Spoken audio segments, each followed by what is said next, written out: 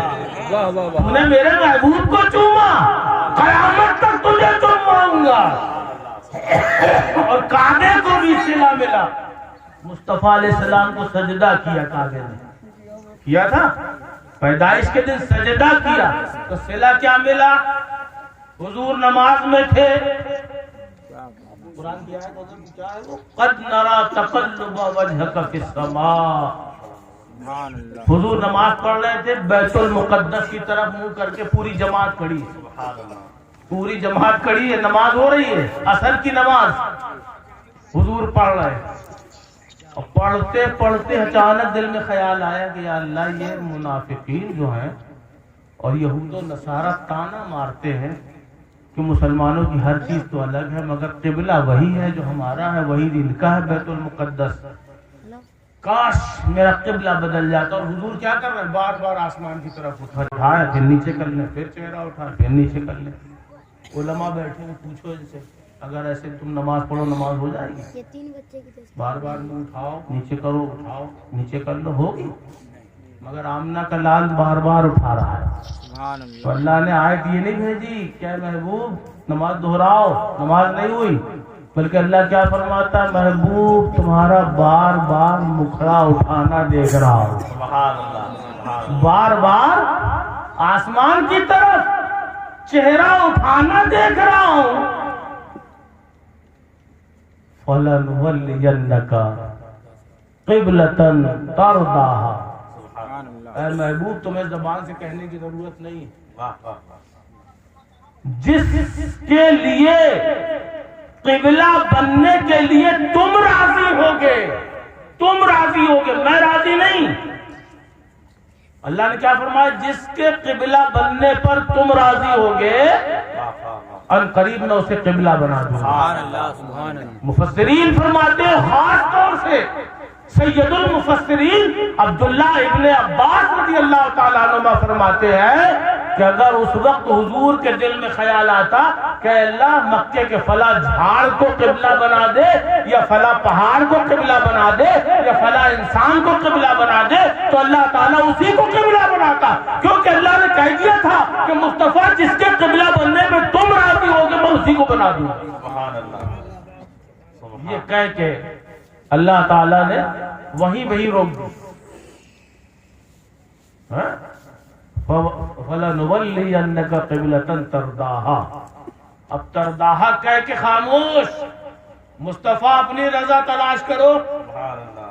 اپنی خوشی تلاش کرو. واہ واہ واہ واہ. اب نبی نے پوری کائنات کا جائزہ لیا، پورب سے پچھم تک، اتر سے دکھن تک ساری مخلوق کو دیکھا، زمینوں میں دیکھا، آسمانوں میں دیکھا. اس کے بعد آپ کے دل نے فیصلہ کر دیا کہ اے اللہ یہ خانہ کعبہ جب میں پیدا ہوا تھا تو یہ میری طرف جھکا تھا، میں چاہتا ہوں ساری مخلوق اس کی طرف جھک جائے. جیسے ہی اتنا سوچ لیا فوراً وہی آ رہی ہے، حالت نماز میں قرآن کی آیت آ رہی ہے فَوَلِّ وَجْهَكَ شَطْرَ الْمَسْجِدِ الْحَرَامِ. اے مصطفیٰ مسجد حرم یعنی کعبے کی طرف اسی وقت اپنا چہرہ پھیر لیجئے. سبحان اللہ سبحان اللہ. نعرہ تکبیر، نعرہ رسالت، عظمت مصطفیٰ جان رحمت. میرے نبی 2 رکعت آپ نے بیت المقدس کی طرف منہ کر کے نماز پڑھی. بس آخری بات عرض کر رہا ہوں، زیادہ میں آپ کا ٹائم نہیں دوں گا. 2 رکعت بیت المقدس کی طرف منہ کر کے نماز پڑھی اور باقی پھر حضور کے اوپر جیسے ہی آیت آئی کہ ابھی فوراً مسجد حرام کی طرف رخ کر لیجئے تو حضور اپنے مصلی سے چلے.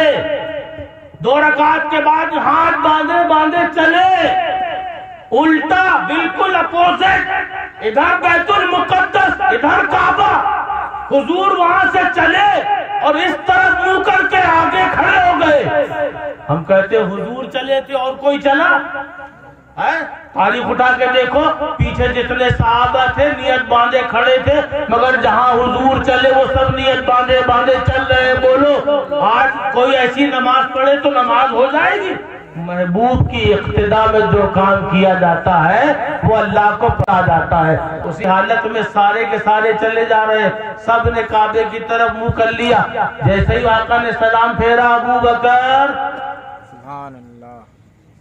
موجود ہو؟ یا رسول اللہ میں حاضر ہوں. عمر موجود ہے، سب نام لیتے جا رہے ہیں. آقا فرماتے ہیں این علی، علی کہاں ہے؟ مولا علی سامنے کھڑے، یا رسول اللہ میں حاضر. آقا فرماتے ہیں نماز میں چلا پھرا نہیں جاتا ہے، تمہیں معلوم نہیں ہے؟ یا رسول اللہ پتا ہے تم نماز میں چلے بھی، تم نے ادھر ادھر دیکھا بھی. اے علی نماز میں چلا پھرا نہیں جاتا، معلوم نہیں؟ یا رسول اللہ پتا ہے. پھر ایسا کیوں کیا؟ یا رسول اللہ عثمان غنی کو میں نے ایسا کرتے دیکھا سبحان اللہ. تو میں بھی پھر گیا.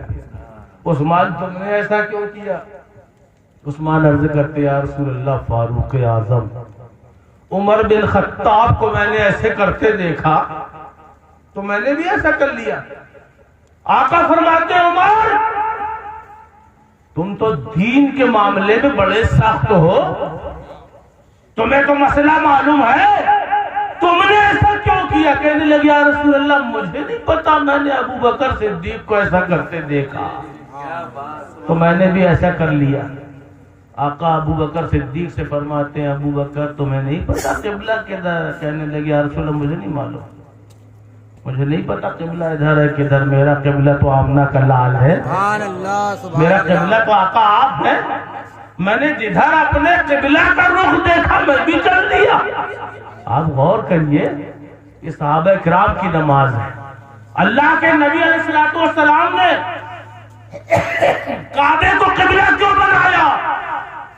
اس لیے کہ اس کعبہ نے ولادت النبی کے دن نبی کی طرف رخ کر کے سجدہ کیا۔ کعبہ نے ایک سجدہ کیا، اللہ نے قیامت تک ہر مسلمان کے سر کعبے کی طرف رخ کر کے رب کا سجدہ کروا دیا۔ ہر کوئی اس طرف جھکا ہوا ہے۔ حجر اسود نے مصطفیٰ کے ہونٹوں کا بوسہ ایک بار لیا، قیامت تک ہر حاجی کے لیے ضروری ہو گیا کہ بوسہ لو حجر اسود کا، ہمیں آقا کی طرف تم ایک قدم بڑھو، خدا کی عزت کی قسم نبی کا قدم، نبی کا کرم تمہاری طرف بڑھتا چلا آئے گا۔ ساری دنیا کے مولویوں کو حضرت کہا جاتا ہے، ساری دنیا کے عالموں کو حضرت کہا جاتا ہے، مگر بریلی والے اعلیٰ حضرت کو اعلیٰ حضرت کیوں کہا جاتا ہے؟ تم مجھے کہہ لینے دو، جس دن امام احمد رضا نے کلام لکھا سب سے اعلیٰ ہمارا نبی مصطفیٰ کو ایک بار اعلیٰ کہا، مصطفیٰ کے کرم نے آواز دی احمد رضا تم نے ایک مرتبہ مجھے اعلیٰ کہا، اب قیامت تک تمہیں ساری کائنات اعلیٰ حضرت کہے۔ نعرہ تکبیر، نعرہ رسالت، عشق محبت عشق محبت عشق محبت عشق محبت۔ سبحان اللہ۔ سبحان اللہ سبحان تو امام بریلوی رضی اللہ تعالیٰ عنہ کو ایک مرتبہ انہوں نے مصطفیٰ کو سب سے اعلیٰ و اولیٰ ہمارا نبی کہا، مصطفیٰ نے قیامت تک اعلیٰ حضرت کہلا دیا۔ سبحان اللہ۔ میرے نبی کی شان ہی یہی ہے میاں، ان کی طرف آ کے تو دیکھو۔ بس آخری بات عرض کر رہا ہوں، بہت سے لوگ ہوتے ہیں اللہ اور رسول کو الگ کرنے کی کوشش کرتے ہیں کہ نہیں؟ بولو کرتے ہیں نا؟ کٹیری میں تو نہیں ہے ایسا کوئی؟ اگر ایسا کوئی ہو تو اس کو سلام دعا بھی بند کر دو۔ متولی صاحب کہاں بیٹھے؟ تھوڑا سا ہاتھ اٹھا دیں، ہم سمجھ دیں۔ ماشاء اللہ ماشاء اللہ، بہت اچھا۔ اللہ تعالیٰ آپ کو اس کا صلہ دے گا۔ کیا بتا رہا تھا میں؟ بہت سے لوگ ذکر نبی، ذکر رسول، ذکر خدا سمجھتے ہیں الگ الگ، مگر میں ڈنکے کی چوٹ پہ کہتا ہوں، ایک آدمی مسجد میں بیٹھ کر یا اللہ یا اللہ یا اللہ پوری رات پڑھے،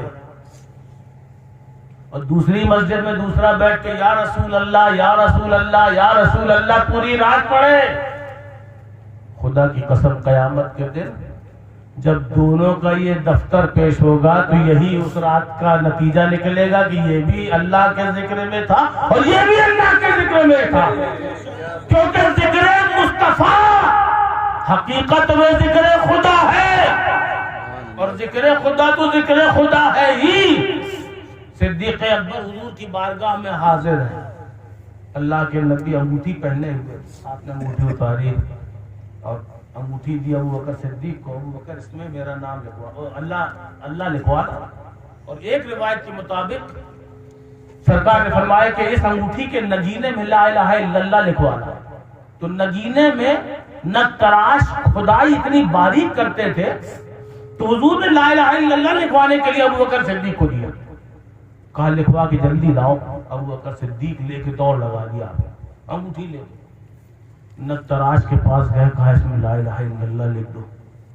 جیسے ہی اس نے لا الہ الا اللہ لکھا، انگوٹھی دیکھی سونی سونی لگی، نقراش سے کہتے نیچے محمد رسول اللہ بھی لکھو۔ سبحان اللہ سبحان اللہ۔ حضور نے کیا فرمایا تھا؟ لا الہ الا اللہ لکھوا لاؤ۔ تو لا الہ الا اللہ لکھوا کے حضور کا فرمان پورا ہو گیا؟ حضور نے منع بھی نہیں کیا تھا کہ اور کچھ نہ لکھوانا، حکم پر لا الہ الا اللہ لکھوا دیا، اور محبت نے گوارا نہ کیا تو محبت میں محمد رسول اللہ لکھوا دیا۔ پورا کلمہ کیا لکھا؟ لا الہ الا اللہ محمد رسول اللہ۔ انگوٹھی لی، دیکھا کہ سبحان اللہ سبحان اللہ، اب سونا پن ختم ہو گیا۔ گویا صدیق اکبر بھی جانتے ہیں کہ جہاں سونا پن ہوتا ہے وہاں کا معاملہ کچھ اور ہوتا ہے۔ تم نے کہیں دیکھا ہے کہ اللہ کا ذکر ہو نبی کا ذکر نہ ہو؟ علماء بیٹھے ہیں بھائی، دیکھا گیا؟ منبر پہ خطیب اگر لا الہ الا اللہ کہہ رہا ہے تو محمد رسول اللہ بھی کہہ رہا ہے، اذان میں مؤذن لا الہ الا اللہ کہہ رہا ہے، محمد رسول اللہ کہہ رہا ہے، کلمہ پڑھنے والا لا الہ الا اللہ پڑھ رہا، محمد رسول اللہ پڑھ رہا۔ ہمیں جہاں دیکھو یہاں سے وہاں تک کہیں بھی دیکھتے چلے جاؤ، اللہ کے ذکر سے مصطفیٰ کا ذکر الگ ہے۔ ایک جگہ ایسی ہے جہاں ذکر اللہ کا ہے، مصطفیٰ کا نہیں۔ جب جانور کو ذبح کرنے کے لیے چھری لے کے کھڑے ہوتے ہو تو کیا پڑھتے ہو؟ لا الہ الا اللہ محمد رسول اللہ پڑھ کے ذبح کرتے ہو؟ بسم اللہ اللہ اکبر۔ کیوں؟ کیونکہ جہاں پر ذبح کیا جاتا ہے وہاں صرف اللہ کا نام ہوتا ہے، نبی کا نام نہیں لیا جاتا۔ کیونکہ اگر نبی کا نام لیا جاتا تو جانور تڑپنے لگتا کہ یا رسول اللہ آپ تو رحمت عالم ہے، آپ کا نام لیا گیا، اس کے بعد بھی مجھے ذبح کیا جا رہا ہے، اس لیے رب نے قانون بنا دیا کہ جانور کو ذبح کرنا ہے تو صرف اللہ کا نام لینا ہے۔ سبحان اللہ سبحان اللہ سمجھ میں آ گیا؟ تو اب اشارہ دے رہا ہوں، جس کا ذبح کرنے کا ارادہ ہو وہ صرف اللہ اللہ کرے گا۔ بچو ایسے لوگوں سے جو صرف اللہ اللہ کر کے تمہارے پاس آتے ہیں، وہ تمہارے ایمان کو، تمہارے عشق کو، تمہاری محبت کو ذبح کرنا چاہتے ہیں، اس لیے ان کے قریب نہ جانا، اور جہاں اللہ کے ساتھ ذکر مصطفیٰ نظر آئے آنکھ بند کر کے پیچھے پیچھے چل دینا، چاہے وہ رحمت آباد شریف کی سرزمین ہو، نائب رسول کا آستانہ ہو، یا بریلی کے تاجدار کا آستانہ ہو، یا باندہ کی خانقاہ میں سرکار سبحان اللہ سبحان اللہ سبحان اللہ۔ نعرہ تکبیر، نعرہ رسالت، علماء اہل سنت، نعرہ تکبیر۔ ابو بکر صدیق انگوٹھی میں لکھوا کے لا الہ الا اللہ محمد رسول اللہ لے کے چلے آ رہے ہیں واپس۔ انگوٹھی پہ نظر پڑی، فوراً پھر چوم لیا، آنکھوں سے لگا لیا۔ چومنا صدیق اکبر کی سنت، کئی جگہ چومتے چلے آ رہے، مصطفیٰ کا نام چوم۔ جیسے ہی حضور کے سامنے آ کے انگوٹھی پیش کی، حضور نے انگوٹھی لی اور نگینہ دیکھا۔ ابو بکر، میں نے تو تم سے کہا تھا کہ صرف لا الہ الا اللہ لکھوا لانا، کیا کیا لکھوا لایا؟ بولے یا رسول اللہ رب کی عزت کی قسم، آپ کا حکم تو میں نے پورا کر دیا، آپ نے فرمایا تھا لا الہ الا اللہ لکھوا لاؤ، میں نے لکھوا دیا، مگر اس کے نیچے جو آپ کا نام پاک لکھا حضور، مجھے انگوٹھی کا نگینہ سونا سونا لگ رہا تھا۔ میں نے سوچا اللہ کے نام کے ساتھ آپ کا نام بھی جڑوا دوں۔ میرے عشق نے گوارا نہ کیا کہ صرف اللہ کا نام ہو، آپ کا نہ ہو، تو اپنی محبت سے میں نے لکھوا دیا۔ آقا فرماتے ہیں مگر اس کے نیچے بھی تو کچھ لکھا ہے۔ ابو بکر عرض کرتے یا رسول اللہ خدا کی عزت کی قسم اس سے نیچے کیا لکھا ہے مجھے پتا نہیں ہے، کہ ابو بکر صدیق لکھا ہے۔ اب صدیق اکبر کام رہے، جبرائیل عرش سے دوڑے ہوئے چلے آ رہے کہ اے آمنہ کے لال، اللہ آپ کو سلام فرما رہا ہے، اور اللہ فرما رہا ہے کہ ابو بکر کی محبت نے آپ کے نام کو میرے نام سے جدا ہونا گوارا نہ کیا، اس نے لکھوایا، تو مجھے بھی گوارا نہ ہوا کہ آپ کا عاشق ابو بکر اور آپ کا نام الگ الگ رہے۔ تو وہ نام تو ابو بکر نے آپ کا لکھوایا ہے، مگر آپ کے نام کے نیچے سبحان اللہ سبحان اللہ سبحان اللہ سبحان اللہ درود پڑھ لیجیے۔ اللہم صلی علی سیدنا محمد و علی آپ کے نام کے نیچے جو ابو بکر لکھا ہے، تو یا رسول اللہ وہ نام اللہ نے اپنے دست قدرت سے لکھا ہے۔ سبحان اللہ اللہ کو بھی گوارا نہ ہوا کہ ابو بکر کا نام آپ کے نام سے الگ رہے، اور ابو بکر نے آپ کے ساتھ اللہ نے ابو بکر کو کر دیا۔ کیسا اللہ نے کیا ہے آپ دیکھیے، جب تک حضور مکے میں، ابو بکر مکے میں ساتھ میں، حضور نے ہجرت کے لیے نکلے، ابو بکر ساتھ ساتھ، سبحان اللہ اللہ رسول کا نام ملوایا ہے، اس کا ان کو بدلہ کیا ملا؟ مکے سے نکلے، مدینے میں ہجرت کے لیے جا رہے ہیں، ابو بکر ساتھ ساتھ، غار ثور میں پہنچے مصطفیٰ کے ساتھ ابو بکر، مدینے پہنچے مصطفیٰ کے ساتھ ابو بکر، مدینے میں نبی رہے، ساتھ میں ابو بکر رہے۔ ہمیں حد تو یہ ہے کہ نبی نے وصال فرمایا، اور جس گنبد خضرا کے نیچے قیامت تک کے لیے نبی آرام فرما ہے، ان کے قدموں میں آج بھی ابو بکر آرام سبحان فرما ہے۔ اللہ سبحان اللہ کیا سمجھ میں آیا کہ اگر مصطفیٰ کے ساتھ رہنا ہے تو ذکر خدا ذکر مصطفیٰ الگ الگ نہ کرو۔ سرکار مفتی اعظم ہند علیہ رحمت و رضوان فرماتے ہیں، ذکر خدا جو ان سے جدا چاہو نجدیو، ذکر خدا جو ان سے جدا چاہو نجدیو، واللہ ذکر حق نہیں کنجی سقر کی ہے، سقر کہتے جہنم کو، واللہ ذکر حق نہیں کنجی سقر کی ہے۔ عزیزان محترم، بس آپ کا وقت ہم زیادہ خراب بھی نہیں کرنا چاہتے ہیں، حالانکہ یہ وقت خراب نہیں ہوتا، آباد ہوتا ہے، مگر بشری لحاظ سے انسانیت کا تقاضا ہے کہ اس وقت سب کو نیند آتی ہے، اس لیے میں اب اجازت چاہتا ہوں۔ انشاءاللہ پھر کبھی اللہ تبارک و تعالیٰ سے دعا کیجئے، پروردگار اس دارالعلوم کو کامیابیوں کامرانیوں سے سرفراز رکھے، اور پروردگار اس دارالعلوم سے دین کے سپاہی اساتذہ کی محنتوں کے ذریعے اور تیرے کرم سے دین کے سپاہی نکل کے دین محمدی کی خدمت کرے، اور جو اس کے مددگار ہیں اللہ انہیں دارین کی نعمتوں سے سرفراز رکھے۔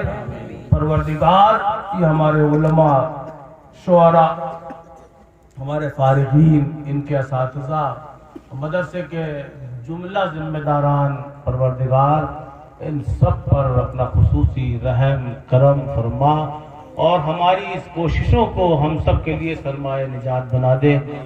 قال اللہ تبارک و تعالی فی شان حبیبی ان اللہ و ملائکتہ یصلون علی النبی یا ایھا الذین آمنوا صلوا علیہ وسلموا تسلیما۔